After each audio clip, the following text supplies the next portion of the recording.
मैं बहन मायावती जी से मिलने क्यों गया? मैं राजेंद्र पाल गौतम सभी को जय भीम, जय संविधान।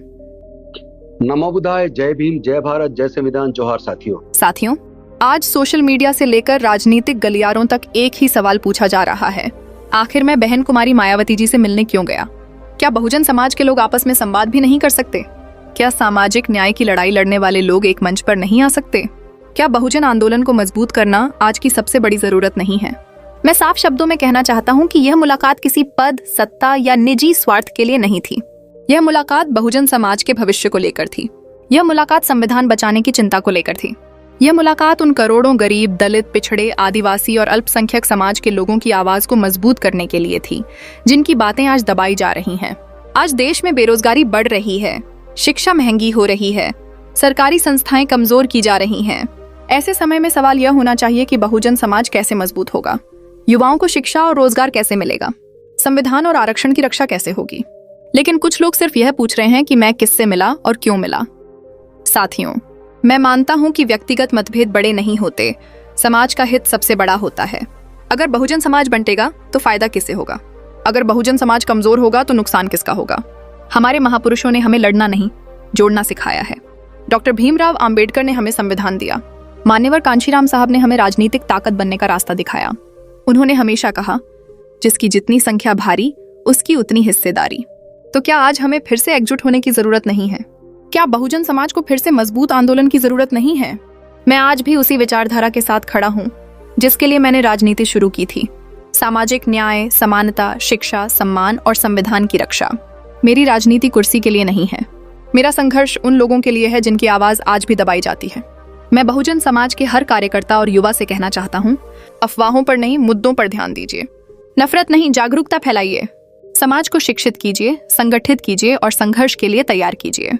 अगर समाज के हित में मुझे किसी से भी मिलना पड़े, संवाद करना पड़े, तो मैं पीछे नहीं हटूंगा, क्योंकि मेरा लक्ष्य सिर्फ एक है, बहुजन समाज को मजबूत बनाना और संविधान बचाना।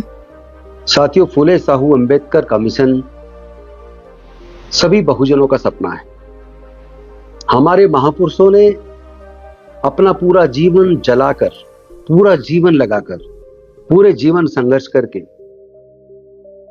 न केवल हमारी हजारों साल की गुलामी को तोड़ा, बल्कि हमारे आगे बढ़ने के रास्ते बनाए। यह सिलसिला आज का नहीं है। तथागत बुद्ध से शुरू हुआ, संत गुरु रविदास, संत कबीरदास, गुरु नानक देव जी, ज्योतिबा फूले जी, सावित्रीबाई फूले जी, फातिमा सेठ जी, साहू जी महाराज, शिवाजी महाराज, नारायण गुरु, पेरियार रामास्वामी नायकर जी, डॉक्टर बाबा साहेब अम्बेडकर जी, माता रमाबाई जी, बाबू जगजीवन राम जी, बुद्धप्रिय मौर्य जी, मान्यवर कांशीराम साहब, और वहां से गुजरता हुआ ये सामाजिक न्याय का आंदोलन यहां तक पहुंचा।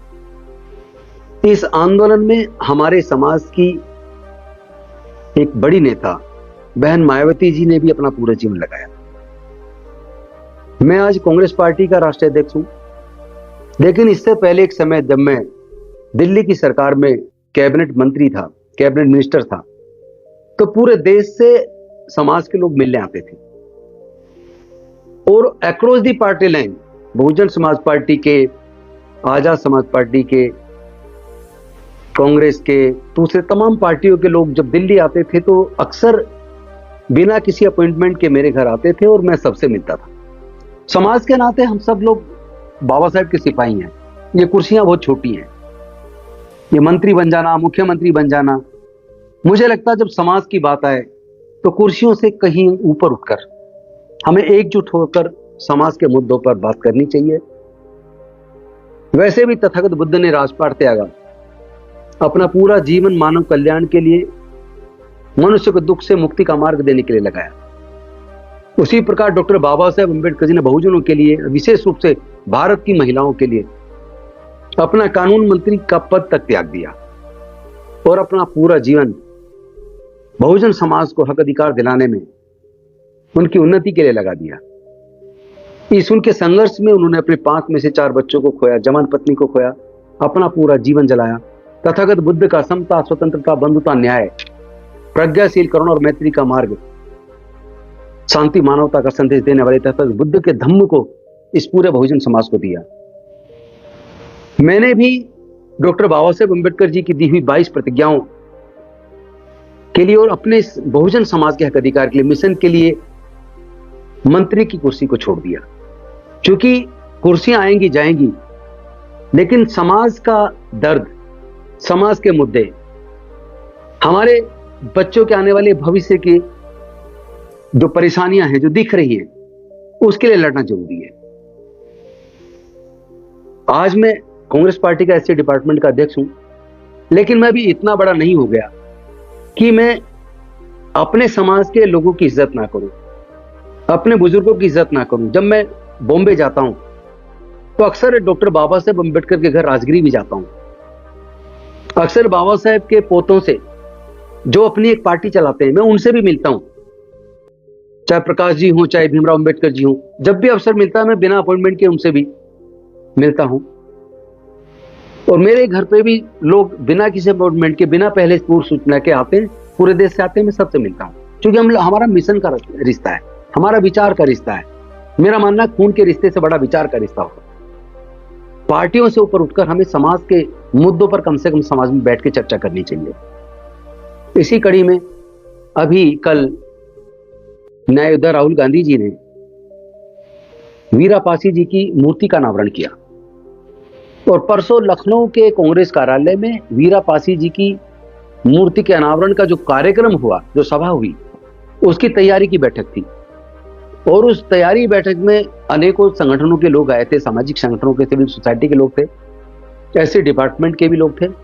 उस मीटिंग को करने के बाद हम लोग लंच करने के लिए 3 बजे के बाद निकले और निकलने के बाद हमने जैसे ही बाहर निकले, अचानक सामने बहन जी का बंगला है। तो मैंने सोचा कि कभी हम जब बहन जी के इंद्रपुरी वाले घर गए तो बहन जी के पिताजी ने हमें बिना खाना खाए आने नहीं दिया। उन्होंने कहा मेरी पेंशन का पैसा है, आपको खाना खाना पड़ेगा। बहुत अच्छा लगा, उनकी जो आत्मीयता थी वो बहुत अच्छी लगी। उनके भाई, बड़े भाई बहन जी के, वो भी मेरे घर आते रहे, मैं भी उनसे मिलता रहा हूं। क्योंकि हमारा एक प्यार का रिश्ता है, एक मिशन का रिश्ता है, समाज का रिश्ता है। हम सब लोग अम्बेडकरवादी हैं। और जब पूरे देश से लोग आते हैं तो कई बार समाज के लोग और बसपा के लोग भी आते हैं, वो भी कई बार कहते हैं कि तुम इतने बड़े हो गए कि तुम्हारे कार्यालय के सामने बहन जी का बंगला है, आप कभी कम से कम कुशलक्षेम तो ले लिया करो, इसमें कौन सा तुम्हारी इज्जत कम हो जाएगी। तो मैंने कहा यार, मैं तो छोटा सा बाबा साहब का सिपाही, इसमें इज्जत वाली कोई बात ही नहीं है, कोई ईगो नहीं हमें। तो मीटिंग खत्म करने के बाद खाना खाने निकले, सामने बहन जी का बंगला देखा। मैंने सोचा कि बहन जी का कुशलक्षेम पूछ लूं, क्योंकि लोग बार बार पूछते हैं कि भाई तुम जाते हो उधर, कभी बहन जी से भी कोशिश करो, कम से कम जय भीम ही कर लो। तो स्टाफ ने बड़े अच्छे से हमसे अच्छा व्यवहार किया, बहुत कहा कि हम आपको सुनते हैं, जानते हैं, आप बहुत अच्छा काम कर रहे हो और हम बहन जी को संदेश देंगे, जब बहन जी के पास टाइम होगा आपको बताएंगे, आप आके मिल लेना। बड़े प्यार से हम फिर वहां से खाना खाने चले गए। लेकिन इस बात को मीडिया ने जिस तरीके से प्रेषित किया, ये बड़ा अजीब लगा।